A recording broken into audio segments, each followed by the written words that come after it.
All right, guys, now that we are signed in, let's start looking around HJ Edesign and start figuring out how this bad boy works.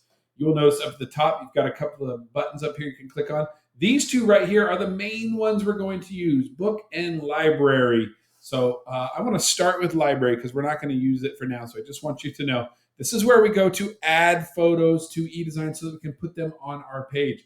Do not add any photos right now. I've already added some for you to use. I want you to use these as you're making your practice pages because if we add photos the wrong way, it turns this folder into an absolute mess. So until I get the chance to teach you how to add photos, don't add it for now. Just know that this is where that does happen.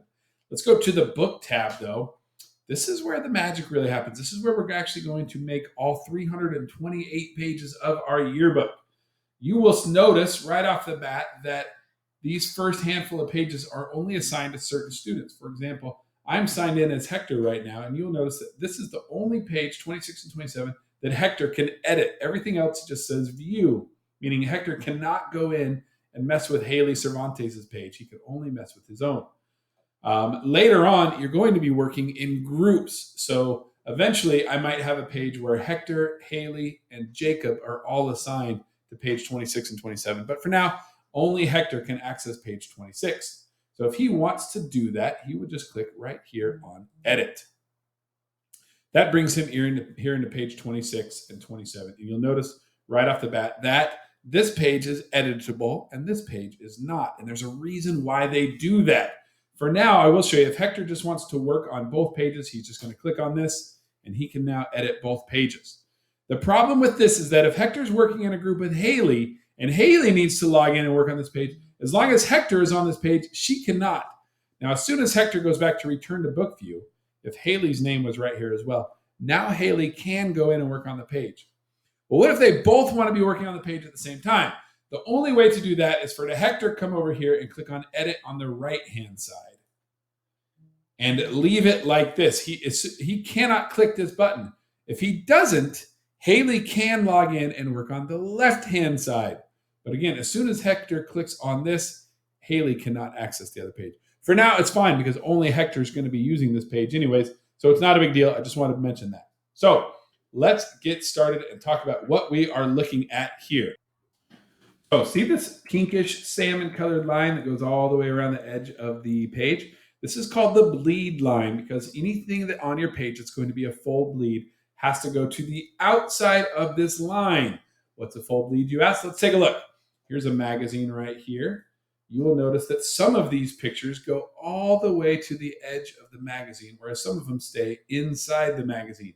Something that goes all the way to the edge is called a full bleed, and that's what that bleed line is for on the yearbook page. So if we were going to add a photo to this page that we wanted to be a full bleed, we would make sure that the box that the photo goes in goes all the way to the edge. Anything else on the page that's not a full bleed should be inside of this purplish, pinkish, violet margin line. This is called a margin line, and these are our safety margins. So we've got one on both sides. You'll notice this area right here, this is called the gutter. There's no green boxes or anything in the gutter because we don't want to really put anything important in the gutter. Text should never be in the gutter. Someone's face should never be in the gutter. You will notice if we go back to this magazine that photos do go through the gutter. That's okay, but you'll notice that nothing super important is going through right down the middle of the page because we wouldn't ever put text in the gutter or faces in the gutter. These green boxes right here are to help us to design our page. And then if we zoom in, you will see that this it's also full of lots of little tiny boxes called grids, and these grids are also there to help us design our page. So to review, we have the bleed line, the margin lines, the gutter, the grids, and the boxes. These are all things that are here to help us design our page and make it look awesome. So that's it. I'm not going to go into the designing of a page and what all of these buttons are. We'll do that in another video. This is just a good layout of what the pages look like and what Edesign looks like and should get you started.